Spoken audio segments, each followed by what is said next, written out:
Hi, guys. Well, from steaming hot Salt Lake City, Utah, It's Thank God I'm Atheist. the podcast, I'm Frank Feldman. and I'm Dan Beecher. And coming up on today's show, Dan, we're going to be talking about a doctor who's been touting hydrochloroquine as a cure for COVID and some of her crazy ideas. You've probably seen her and You all know been Dr. around. Stella Emanuel at this point. She's famous. Yeah. And hydroxychloroquine is literally the least kooky thing she does. That's the normal thing that she does. So we're going to be talking about her and some of her quacky ideas. Yeah. But before we get to that, Dan, Yeah, we got other shit to talk about. we got other shit, and I want to start off with one that I was surprised that you hadn't heard about, because you're normally a big follower of the Satanic Temple. Oh, I do enjoy the TST. Yeah. Well, they had a big announcement this week, Dan. They have come out with a declaration that their satanic abortions are protected by religious liberty laws. Specifically, the Religious Freedom Restoration Act that they believe gives their members makes them exempt, rather, from unnecessary regulations that are often placed on women seeking abortions. Now, they've tried this sort of before. They filed a lawsuit that failed on this front. They are making it an actual ritual. They're making abortion a satanic or one of their religious rituals, right? It is a rite. It is a sacrament. So they actually spell out how the ritual works. Nice. They state very clearly that the ritual is not intended to convince anyone to have an abortion. Instead, it sanctifies the abortion process. Love it. By instilling confidence and protecting bodily rights when undergoing the safe and scientific procedure of abortion. Yeah, because what failed about the lawsuit, was their claim was, it is our sincerely held religious belief, Right. that these women should be allowed to have the abortion without any interference. Right. Now they're making it a rite/ritual, Exactly. hoping that has a little bit more teeth to it. Right. Interesting. So for a surgical abortion, they have spelled out the ritual and how it should be performed. Okay. So it says, prior to receiving any anesthetic or sedation, look at your reflection to be reminded of your personhood and your responsibility to yourself. Focus on your Nice. intent. Take deep breaths and make yourself comfortable. When you are ready, say the third tenet and the fifth tenet aloud. You may now undergo the surgery. After the surgery is completed and any anesthetic has worn off, return to your reflection and recite your personal affirmation. Feel doubts dissipating and your confidence growing as you have just undertaken a decision that affirms your autonomy and free will. The religious abortion ritual is now complete. And it's basically the same thing for a medical abortion, right? Where you're taking a pill, right? Right. So the tenets described, one of them is the body is inviolable, subject to one's own will alone. What's the other one? The fifth tenet, so that's the third tenet. The fifth tenet is beliefs should conform to one's best scientific understanding of the world. One should never take, or one should take care never to distort scientific facts to fit one's beliefs. Great. And then the personal affirmation is, my body, my blood, by my will, it is done. Excellent. So that sounds Satan-y, but it's also like totally great. Oh yeah. Yeah. Oh. And so they say, so they list these examples of requirements of that cannot be enforced on Satanists, right? So mandatory waiting periods to get an abortion, Right. Required reading materials, the requirement that practitioners withhold certain medical information, compulsory counseling prior to abortion, medically unnecessary sonograms, mandatory listening to the fetal heartbeat, and compulsory burial or cremation of fetal remains. So now they just need to wait until a member has an abortion. Yes. And any of these asserted rights are infringed upon, and Yes. then they can sue again. Yeah, exactly. And so, and for anybody who's not fully aware of like the Satanic Temple and what their whole thing is, like, they don't, like, they have kind of a Q&A that's attached to this, and it's like, you know, do you believe, you know, what do Satanists believe in, right? Do you worship Satan, right? It says no, nor do we believe in the existence of Satan or the supernatural. The Satanic Temple believes that religion can and should be divorced from superstition. Yeah. And what does Satan mean to the Satanic Temple? They say Satan is a symbol of the eternal rebel in opposition to arbitrary authority, forever defending personal sovereignty, even in the face of insurmountable odds. Right. So it's interesting, right? But the Satanic Temple has been recognized as a religious organization, right? They're up and running as a religious organization. So it's going to be a tough one for a judge to say, well, no, these are not sincerely held beliefs. Yeah, Right. who knows what'll happen? 9 times out of 10, the judges just go, "Well, you're Satanists, and I don't care what you think." So Right. we'll see what happens. But I love that they're still pursuing it. I think that's amazing. Yeah, and that they've come up with a different tact, right? They've come up with this way to make it even more integral to their religious, system or whatever. Yup. So yeah. All right, there you go. Hey, I'm going to take us to my new favorite county in the entire United States, because I didn't know until this moment that it existed. Oh. That is in Florida, Manatee County, Florida. Oh. Which I did not. I just love that there's a Manatee County, Florida. I think everyone should name their counties after sea cows. Anyway, I don't know if you're aware of this, but Florida, they haven't done great with the whole COVID-19 thing. No. I saw that interview with Donald Trump. They're doing great. You'd think they're doing great. One of the reasons they're doing a little better is that there have been some mask mandates happening. Okay. Which is always a good thing when there's a pandemic. Well, it's not universally seen as a good thing, and there's a lawsuit coming out. State Representative Anthony Sabatini has announced that he is teaming up with the Reverend Joel Tillis to sue Manatee County over the mask mandate, claiming that it is an infringement. Oh, no, sorry. Quote, "It is a radical infringement of the reasonable and legitimate expectation of privacy and facial autonomy." Facial autonomy. Okay. Yeah, oh yeah. My face, my choice. Yeah. They're careful not to say bodily autonomy. Right. Yeah, exactly. In addition to the medical privacy by forcing them to wear masks for the majority of the day.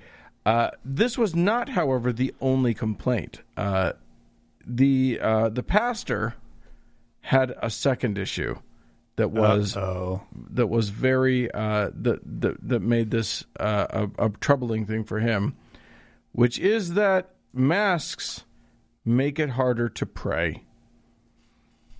How? I don't know. I think Could God not hear you through the mask? Maybe God is doing a lot of lip reading, and He's very far away, and you can't hear it all. I But know. his hearing might be going, but his sight is still dead on. Yeah. Unfortunately, also, it's really infringing on his right to speak to his congregation. He feels like he can't do a good job, and the choir can't sing. It's just, oh my God. It's infringing on everything. It's almost like they shouldn't do church at all in person. But that's too much. That's crazy talk. So instead of that, they're just going to sue to make sure that everyone's allowed to endanger everybody else legally. Here's what I think, Dan. And I'm going to take something that we were talking about before the show, and I'm going to apply it here. Okay. I think that churches need to innovate right now. And I think one of those innovations could be just placing people into like private tubes when they're inside the church, right? Like there you go. They can have their mask off, but they're in like a little private their own little cubby, right? Everything vents outside. Yes, so. yeah. Air comes in the bottom, or maybe from the top, blows out the bottom, just keep. I always like the phrase "blows out the bottom" when it comes to church, so that's always good. I'm on board. You've convinced me. God, tubes. God not being able to hear the prayers. Is that what we're assuming it's all about? Because how do you not? How does it get? I don't understand how it gets in the way of prayer otherwise. I think he's hoping nobody asks. I think this was just one of those.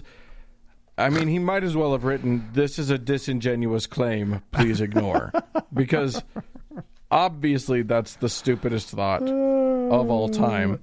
And if your God is literally impaired at all by masked praying, maybe you do not have as omnipotent a deity as you previously had thought. That's a shitty God.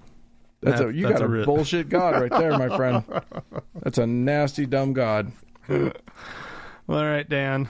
Yeah. Here's a story of some religious folk who are taking COVID very seriously.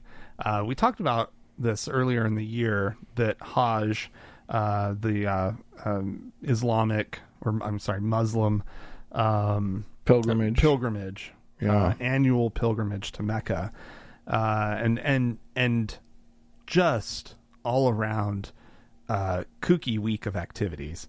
Normally drawing like 2 million people. 2 million Muslims normally make the pilgrimage, where they yearly, get to throw it. Yeah, where they get to throw rocks at pillars and run around another rock, probably a meteorite. 2 million is the normal number. Right. Did you hear how many showed up this year? Well, I know we had talked about the fact that it was they were specifically limiting it to invited audience only. So no, I have no idea how few that is. 1,000. Wow. So yeah, it was by permit only. Apparently, they were going to allow up to 10,000. There just was no interest. Nobody wanted to go to this thing this year. But I'm proud of the Muslims. Well done. But 1,000 of them showed up, and Dan, you know the whole when they're making the big walking around the Kaaba. That's the big black box in the middle of an arena, essentially, at this point. And they got to go like 7 times around or something like that. Counterclockwise, right? It's very specific. All these things. So they painted like color-coded lines, concentric circles, right? Okay. Around the Kaaba. And apparently they must have, while people were walking in, given them a correspondingly colored umbrella that would put them onto which circle they were allowed to walk on. I see. And then they the lines themselves, or the circles rather, were very well spaced, and then the people with their umbrellas were also socially distanced. as they walked around. Dan, it looks like a giant musical number is about to break out, right? Like Hajj is just it's a flash mob. Yeah, is because what it is. Why else would there be people in color-coded umbrellas and there's like a black ring and a yellow ring and a green ring and so forth and so on. All the colors, right? I just pulled up a picture of it. It's very funny. It's funny, but it's also kind of interesting to look at. The pictures from around Mecca this year are stunning. Like normally, like there's like these. They've built all this infrastructure just to handle these 2 million pilgrims every year, right? So there's overpasses and there's massive like flyover walkways that are pedestrian walkways that just to move mass amounts of numbers of people around, and it's just a ghost town. There's nobody anywhere. I mean, the article that I read was really talking about the economic hit that the merchants of Mecca are that's got to be undergoing at the moment. Tragic.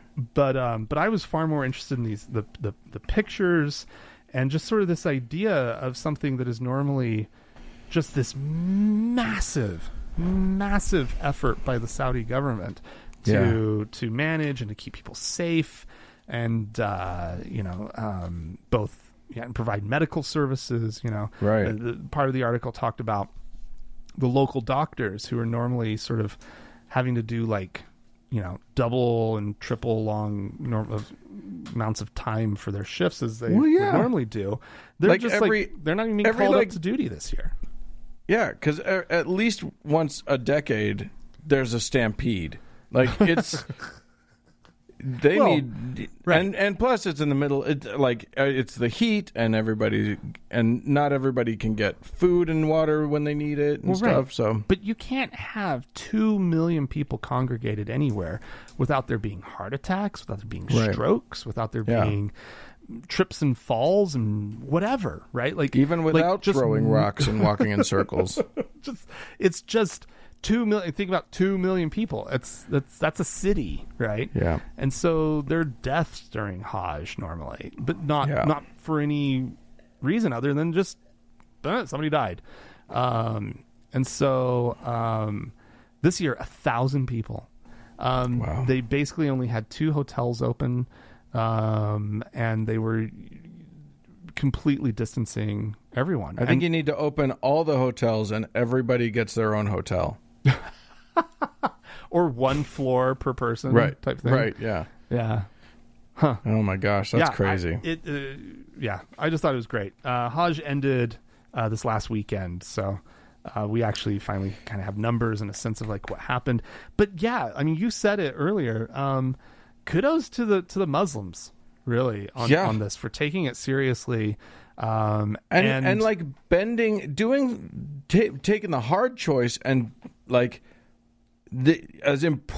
taking one of the 7 pillars of their religion and saying, not this year. Yeah. I think it's 5. Sorry about it. I think it's 5 pillars. Okay, whatever it is. Or is it 4? Anyway, one of the pillars, one of the central... it's pretty important, is what I'm getting at. 8, maybe? And anyway, there they go. They're actually... if God can't understand... When the people have to modify their lives when he sends a damn plague, then fuck again. We got another shitty God if that's the case. Yeah. Well, it sounds like Muslim God is okay. Yeah, sounds like Allah gets it. So that's nice. All right. Well, I'm going to take us to the Vatican, where an article came out recently in a Jesuit magazine. Oh. Which has been decried by a bunch of nuns. Now, here's what's interesting about this. These nuns have said that this article is an attempt by the church to silence their voices, to silence nuns' voices, because as we've reported a few times recently, nuns are finally starting to speak out about sexual abuse from priests towards them, towards the nuns. And so there's this article that has come out that that at least one of the former head of a Vatican magazine for the ladies, which is Donne Chiesa Mondo, Women Church World. Mm-hmm. It's great. I love their recipe section. Oh my God, it's so good. Did you try that tiramisu? Because that was a knockout. No. Anyway, That's crazy. Anyway, also they got lovely patterns for making your own wimple. So apparently Lucetta Scarafia wrote that she thinks that there might be a revolt among the religious sisters because of this new article. So what does the new article say that they're accusing of trying to silence women? It says that nuns are in danger. But it's a different kind of danger, and it's about nuns exploiting other nuns. So either way you look at it, no matter how you look at it, it ain't great to be a nun right now. Wow. I thought they were just like going to turn them into a silent order or something. Right? Well, so here's you got what's something interesting. to say, sister? Yeah, exactly. Yeah. You guys don't talk no Vow more. of silence, lady. I'm afraid. No. No, you know those kinds of nuns what don't say nothing? You're that now. That's who you are. Oh, you're going to write it down? Nope, you don't do that no more neither. There's a no writing order as well. Yeah, you take a vow of poverty and give me back that pencil. Anyway, so this article may be talking about a very real problem. The problem it's talking about is Mother Superior actually taking advantage of young nuns and holding them in what is basically captivity. Oh, God. Talking about transferring nuns from other parts of the world to, especially to Italian orders, where they don't even speak Italian, so they can do nothing. They can't, they can't even order food. It is almost like a gag order. Yeah. Holy shit. But this is about calling out Mothers Superior as opposed to priests, which is amazing. So just systemic abuse of power. Is what we're specifically actually of nuns. Specifically of because the Catholic Church, right? Yeah, is a church right. that is the structures of it are just ready for people to abuse the power structures. Oh, right. That Absolutely. Wow. Well, I mean, when you think about it, it is sort of a perfect storm for people abusing power, right? Oh, God, yeah. I mean, living in a religious order, right? Yeah, a nun gives up everything about her own self, her personality. Like she makes that choice and says, "Okay, church, do with me as you want." And the church goes, "Okay, I'm going to do that." Yeah. It's just not what they expected. Yeah. But, I mean, getting to go live in Italy, that's not bad. You know? Yeah. Yeah, well, there's great. that. You know, There's you say that. they can't even ask for food. I mean, you'll learn some staple words really, really quickly. You know, Cibo, Ragu. That's all you got to know. Cibo, Yeah. Cibo. Food. Well, yeah, exactly. Food. All right, Dan. Yeah. This is an interesting story. It is the story of a man in Alabama who's both. That's never a good start. who is both a Southern Baptist pastor and a Republican state representative for a I think they're all required to be pastors there. Well, he's a young guy actually. Like, there's a picture in the article of him, and I was a little kind of taken aback because he just looks like a millennial kid, really. But he's both a pastor and a member of this state house. Right. But anyway, he has gotten himself in a little bit of hot water. He posted on Facebook the same day that John Lewis, Representative John Lewis, who just passed away, when his body was making its final crossing over the Edmund Pettus Bridge in Selma. Sure. Right? So kind of an important day, right? Right. A day for the African American community of our country. Yes. An important day definitely an important day for the African American community, an important day for everyone who, cares about civil rights in this country. Correct. Right. And so it might also be an opportune day for, people of conscience and maybe elected officials to say something nice. Right. Sure. This young man, what did I say his name was? Will Dismucus. Okay. Don't just make up names for people. That's not nice. Well, it's either Dismukes or Dismucus. I'm going with Dismucus. I think if this like goes where I am anticipating it cough. going, mucus is probably correct. Dismucus. You demucus something. Yeah. Anywho, he posted on Facebook, had a great time at Fort Dixie. Okay. Speaking and giving the invocation for Nathan Bedford Forrest annual birthday celebration. Oh my God. Always a great time and some sure enough good eating. Now, you may not know this name. I know that name. Well, holy shit. For listeners Tell who the people. don't know, it's actually General Nathan Bedford Forrest, who was a Confederate general. And who kind of his great claim to fame, aside from being the first, what do you call him, Grand Wizard of the Ku Klux Klan. Oh, that's right, yeah. He also is known for his role at the Battle of Fort Pillow, which, don't let the name fool you. It was definitely the cutest battle of the entire war. No, it was not.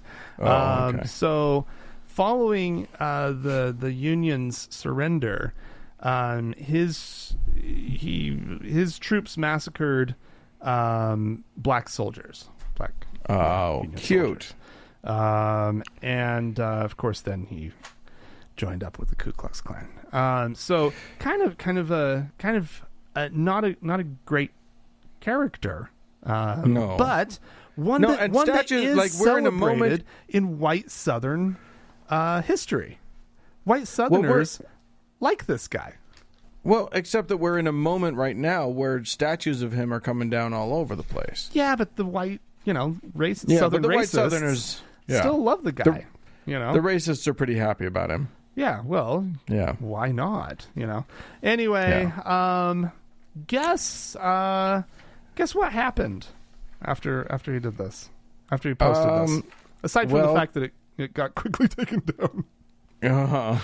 I mean, there was clearly going to be outrage and some much quieter approval. Yeah, well, the outrage led to him meeting with a group of Alabama Southern Baptists, and the following day, he resigned from his position as pastor. Wow. He has yet to resign from the state legislature, which is actually telling to me. Right. That's something, man. Yeah.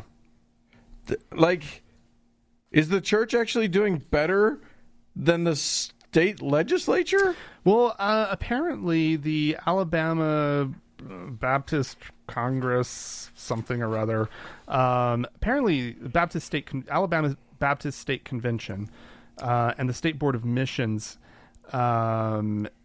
has basically affirmed a stance by their executive director, who issued a personal credo saying that he was opposed to racism. So they're taking an anti-racism and anti-racist stance as Baptists in Alabama. I don't know how well that's going to work out for them. I mean, I don't want to. Pretty proud of them. Yeah. Props to that. When your members are a bunch of racists, and I know, I'm painting Alabama Baptists with a broad stroke here. Yeah. But I mean, isn't it fairly predictable? Well, at least traditionally, one has certain expectations. It's one of their most honored traditions, right? Yeah.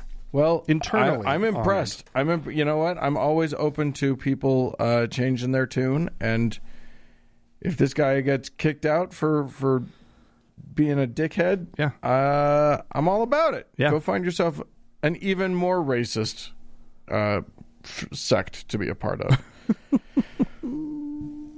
Well, speaking of Confederate heroes, I don't know if you know this. In point of fact, I do know that you do know this. But the U.S. Capitol, there in Washington D.C., houses a collection of statues. They call it Statuary Hall. Yes, and it includes 100 prominent people. So each state sends two statues. Each state has two statues representing their state. It's an incredible and fine tradition, and it's always every single person in the Hall of Statues is just sort of the apex American, right? Like just the exactly who we should be honoring.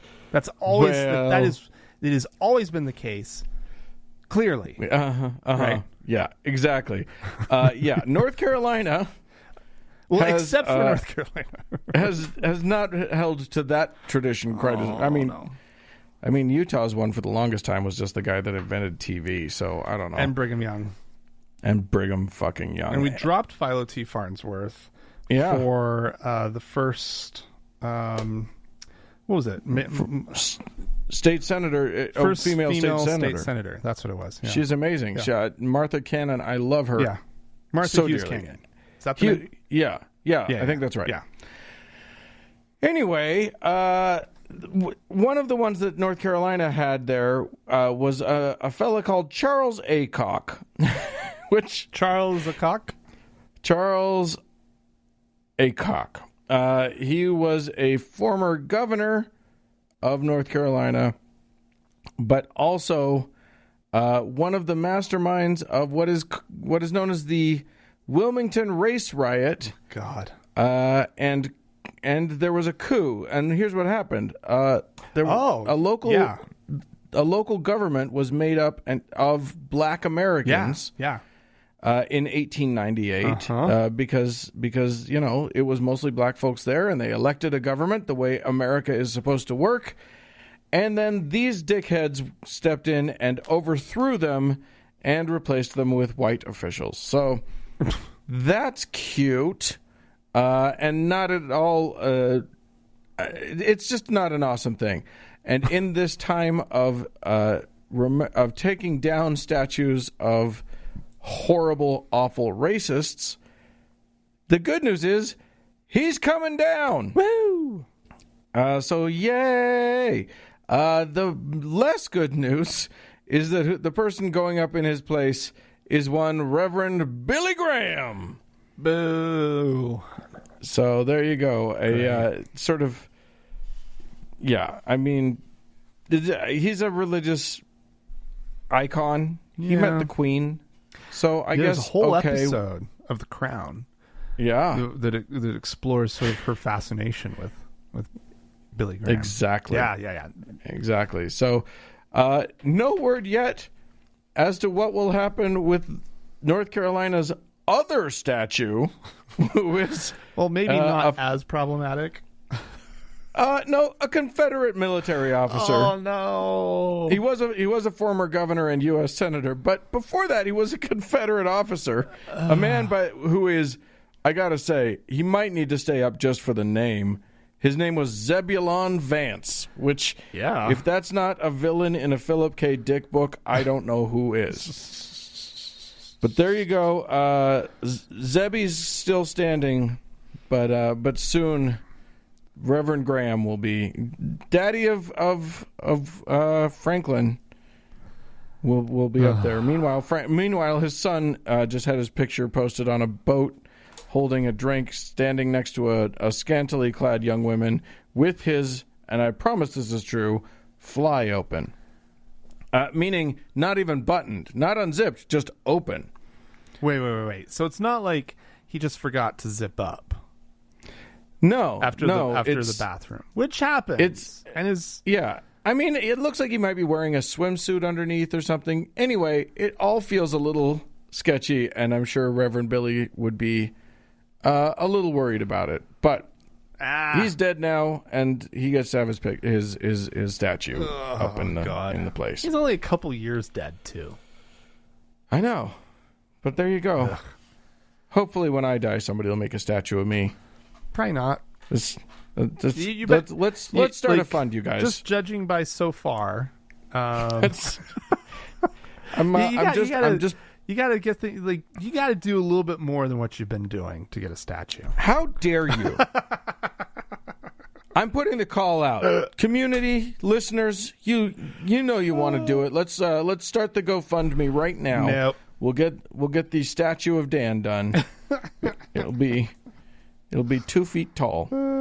Anyway, if you want to write into me and tell me how much you want to be the spearheader of that endeavor, please feel free to do so. Podcast at thankgodimatheist.com. Or call and leave us a voicemail message. The telephone number is 424-666-8442. Yeah, go to the Facebook page, facebook.com/TGIAtheist. Click the like button, see what happens. Magic. And while you're there, search for the TGIA Members Only Lounge and request to join. It is a closed group, but we will let you in. Also find us on Twitter at TGIA Atheist. Yeah. More show coming up. Tally-ho!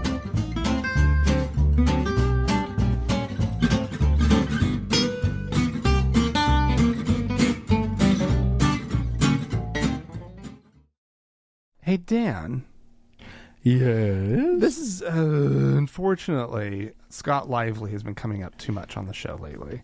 But he's got so many fun things to say. You know, there are those of these crazies, right? That I enjoy watching, right? Because they're just kooky and weird and whatever. And then there's other ones that are like absolutely hateful and my skin crawls, like that silver-haired guy who with the superior attitude. What's his name? I always forget his name. All of them? Is it his name? All of them? And then there's this guy, right, who's just so dopey, right? Yeah. And crazed. Yeah. And it just doesn't make sense. Yeah, so he's about to talk to us about he's got a new theory. It's a delightful conspiracy theory. And it is apparently happening in all of the big cities, or at very least the ones that are having a lot of protests, right. And clashes with the police. Well, and I'm pretty sure he's thinking it up on the spot too. Right. And the machinations that he goes through, the weaving in and out of what could possibly even be a part of reality, and also sort of the known patterns of different groups. It's amazing, and then his conclusion's brilliant. Let's just play it. Why are the Democrats burning down their own cities?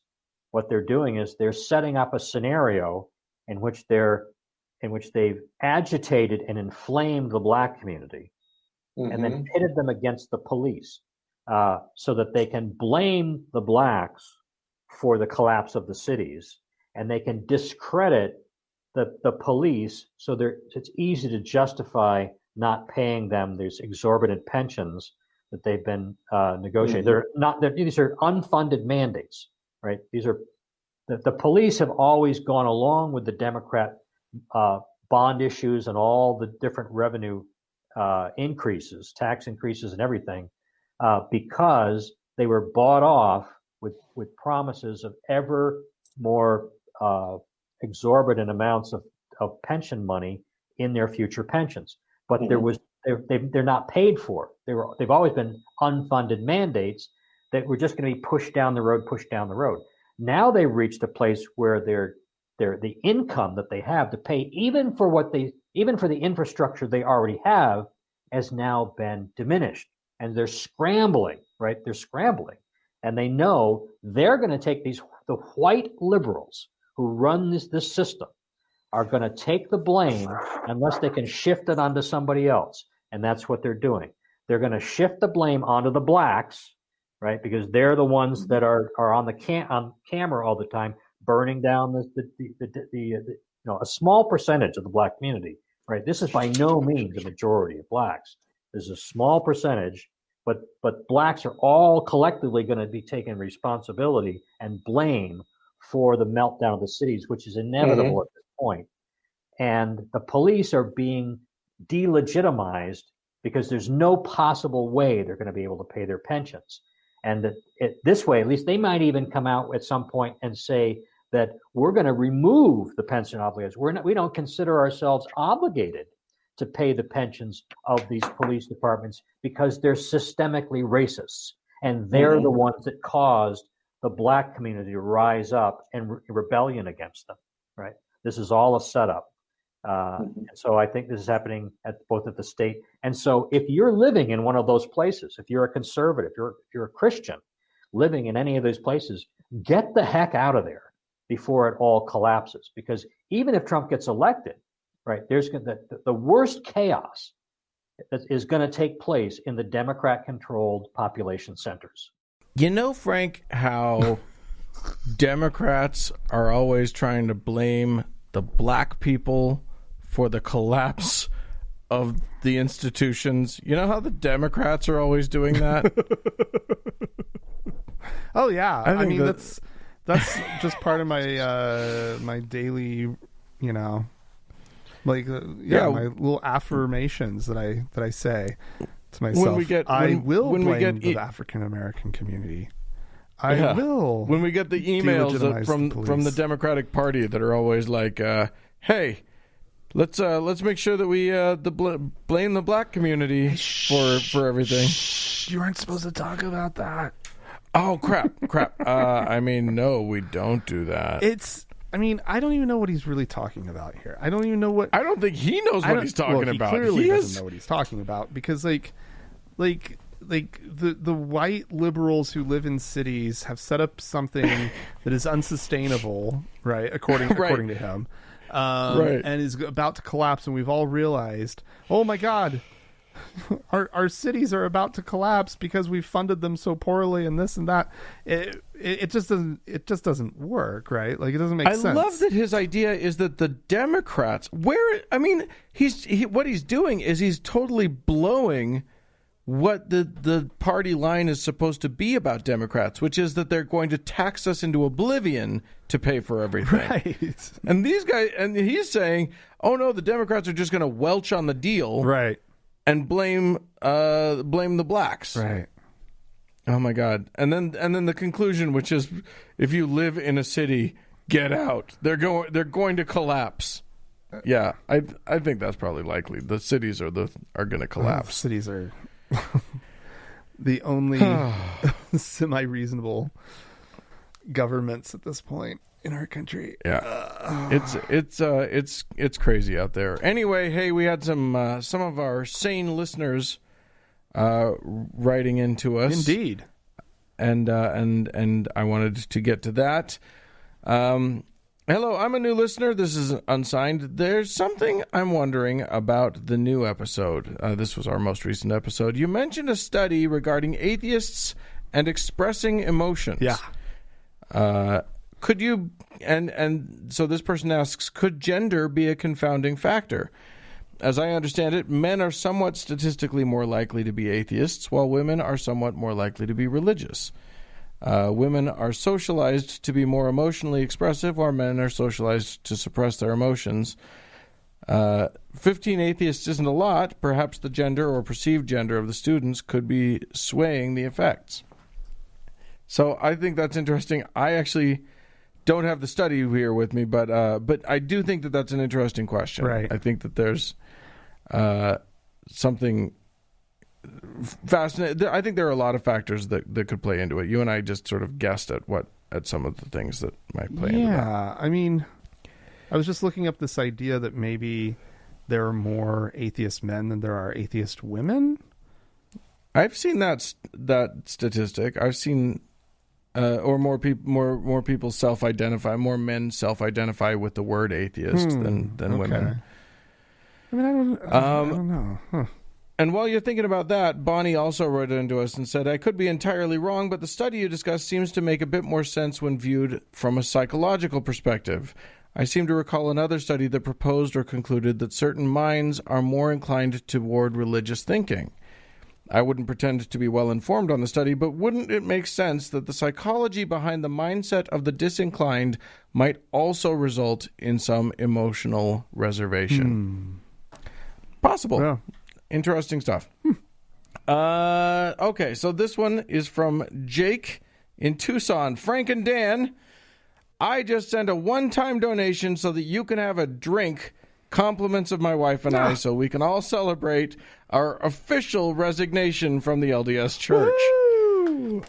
Tally ho, that's great. It only took 4 letters over 2 months, but from the lawyers at quitmormon.org to get it done. But it's official. Yay, congratulations. And by the way, if you want to quit Mormonism, quitmormon.org is a fantastic resource. Yeah. Because it's not just as simple as saying, hey, I don't want to be a part of your church anymore. You would think that's all it would take. Right. Yeah. But the Mormons are like, no, you can't just do that. You have to go through our there process. You go. We have a process. We want to. 4 letters. We want to excommunicate you instead. Yeah, or something. Anyway. Jake goes on. I've already been beatified and just barely got rid of the Mormon priesthood, but one day I'll kick over enough to become the Lord and Savior. Well, that is a tall order, Jacob, but I am down for it. In the meantime, he says, I might need to let a few people in Brazil know that I wasn't quite spot on with my message a few decades ago. Oh, yeah. And is there any way to get a refund from 4 years at BYU, since it was the New Testament class my senior year that finally made me throw my hands up and say, fuck this, and leave without graduating? No. I'll have to do some checking. Oh, God. See if you can get those credits transferred somewhere, Jakes, and then get your degree from somewhere else. Yeah, but yes, but thank you so much for your transfer. Right. But do what you can. Anyway, thank you so much for the letter and for the money. We will have a drink on you. We also had someone write into us from Norway. Now we've been talking the last couple. There's been a back and forth about the gender neutral pronouns. Oh yeah. And last week, you'll recall, we had someone write in from Sweden talking about the gender-neutral pronoun that they've come up with. Well, this comes to us from Greybeard and Vilja. So greetings from fellow godless bastards. The Norwegians who listen to your show every morning say that. Let's see. Oh, wait. Sorry. This is Greybeard and Vilja, the Norwegians who listen to your show every morning on Vilja's way to school. Nice. Hi, guys. Gustav listened to 382 and informed you of when Sweden invented hen as a gender-neutral pronoun. Norwegians are maybe more secular than Swedes, but still made fun of the PC Swedes, and all of our newspapers wrote articles about the Swedish hen, and we all laughed for 7 minutes. Then for 7 minutes we tried it, pondered it, and thought about it, and then we followed them. Oh, wow. Now hen is a functioning gender-neutral pronoun here. Really? But we still hate they as a gender-neutral pronoun. Yeah. It messes up our grammar-focused minds when trying to write/speak English. So there you go. Congratulations, apparently, to most of Scandinavia. I don't know. There may be some Scandinavian countries that aren't doing so well, but the gender-neutral craze seems to be sweeping the land. So that's great. So yes, thank you. Do we have some folks to thank other than the handsome Jake? We do indeed, Dan. We have a handful of new patrons this week. These are people who went to thankgodimatheist.com and clicked on the support tab and followed it on over to Patreon. You can also go to PayPal. That's an option as well. Sure. But these are they who signed up. We have 2 new deacons. We have Daniel and Ryan. Oh. Thank you guys so much. We also have a new teacher by the name of Rocky. Welcome, Rocky. Excellent. And we have a new priest by the name of Audrey. A priestess, nice. Perhaps. Indeed. Well, I guess let's be gender neutral. So, just a priest. Yeah, except that's male. How do you... Says we have you. a problem here. No, we're just... our priests can be anything. But thank you guys for signing up. We sure do appreciate you.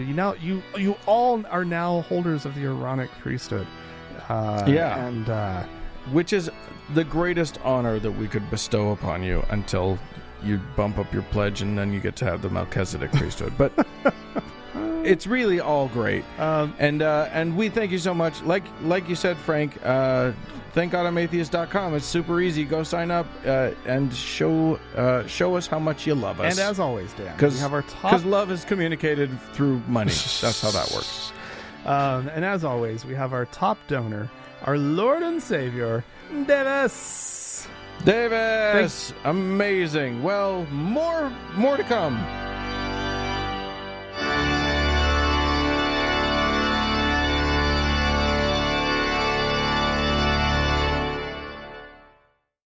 Hey, Frank. Dan. Did you watch the crazy video in which rising superstar Dr. Stella Emanuel decided to declare that hydroxychloroquine it will cure you of your COVID-19? Yeah.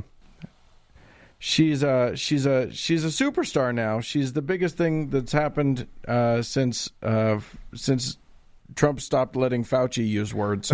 So, well, and really, she was propelled to prominence thanks to Donald Trump. Thanks to the Donald who retweeted her and a few other people. Yeah. She's part of a group calling themselves Firepower Ministries, and she is a doctor. We'll see how long that lasts. Anyway, she came out with this whole thing. But the thing that immediately followed this video was everybody fact-checking her and going back and checking in on other stuff that she's posted in the world. And quickly they discovered that she is a minister and an African Pentecostal minister, probably, who is who has some wacky beliefs. That's what we're getting at here.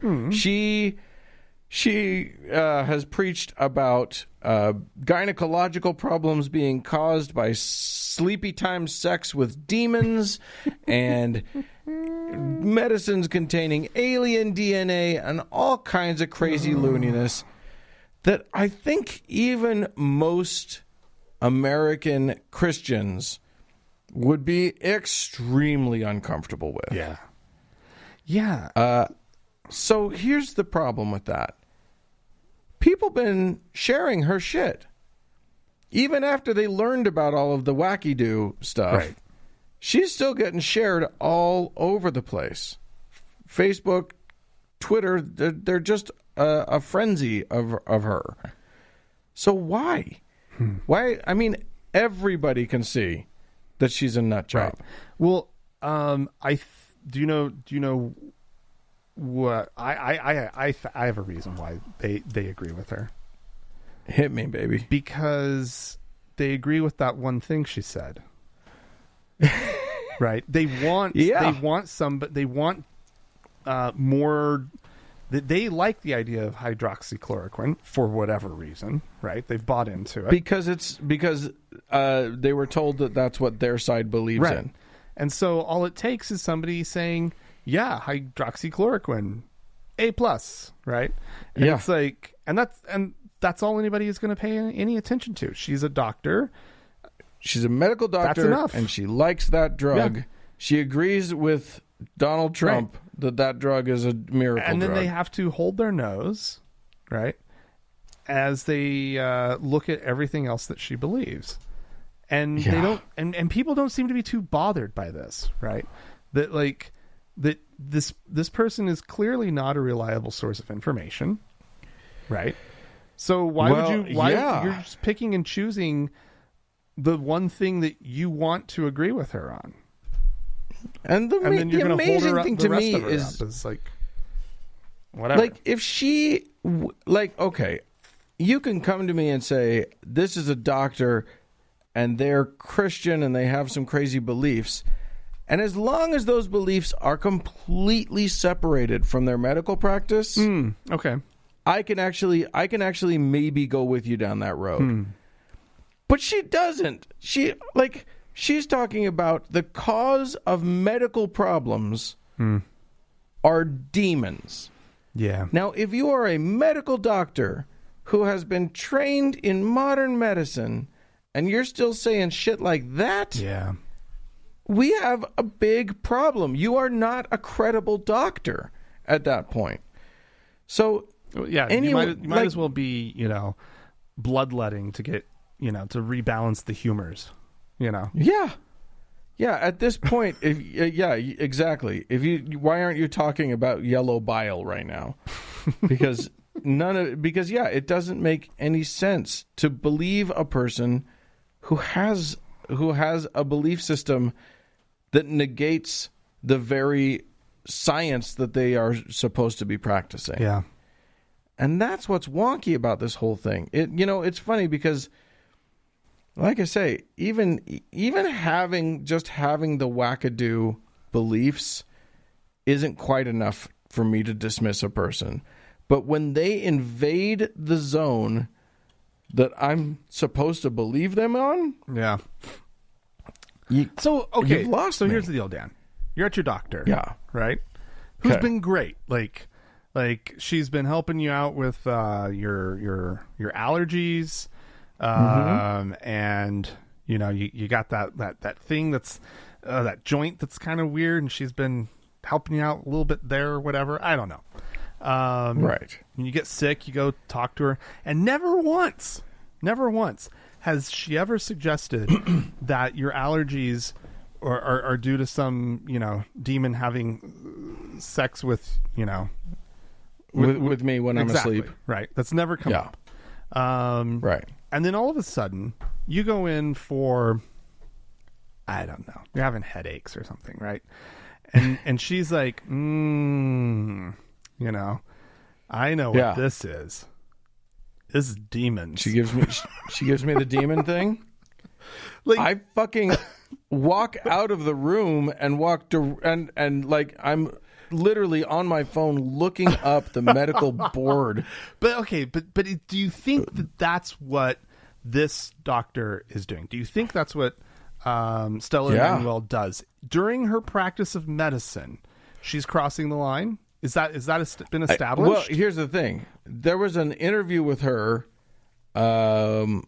with some Texas TV station or something, and it sounds like she's now she's hit it big. She's gone viral. The crazies are coming out of the woodwork and contacting her, or at least that's what she's claiming, and I don't doubt it. And they're contacting her specifically because she's going to tell them about the demons inside of them. Oh, wow.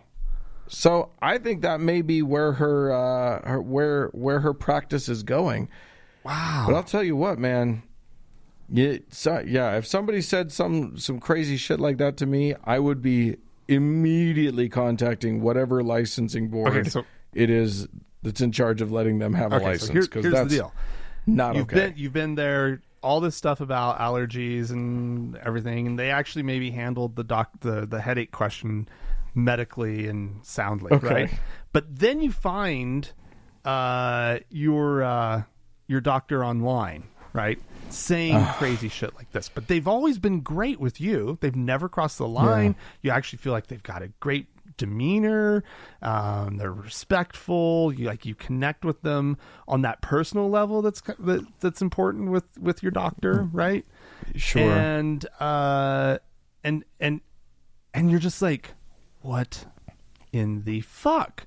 Like, but specifically think like they go online and they start talking about allergies being caused by demons, but they prescribed you some Allegra D, you know, they did what they were supposed to do in the doctor's office, but they go online and they say something crazy. Yeah, I would never go to that person again. Go, huh? 100%. Would you? Probably not. No, but it makes me wonder. Like, should we be giving our doctors questionnaires? I almost think so. I'm very close to that at this point. Because, we used to say, brain surgeon used to be a stand-in, a synecdoche for smart person. Right. Like, it's not brain surgery means that it's not as hard as the hardest thing in the world or whatever. And then, what's his name? Brain surgeon, Ben Carson. Ben Carson comes on the scene, and it's like, oh, yeah, you can be really dumb and be one of those. That's interesting. I think Wasn't the point he is... actually, though, like a really good doctor? Like... Oh, yeah, I think, by all accounts, he's an excellent brain surgeon. But you still wouldn't have your brain... I don't know. Operated on. The truth is, what does matter to me about a doctor is their doctoring. Yeah. It's their track record. But yeah, if they've got right, but like if they're the best brain surgeon around, and they're specialized in that thing that you need to have taken out.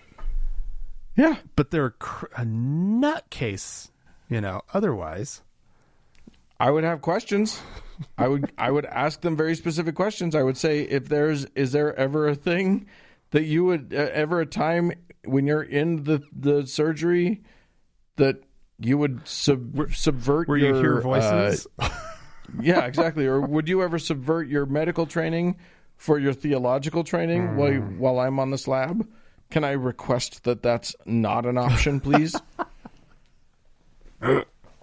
You can feel free to pray for me all you want, but you have to promise me you will only use science when you're operating on me. Okay, here's a good one then, Dan.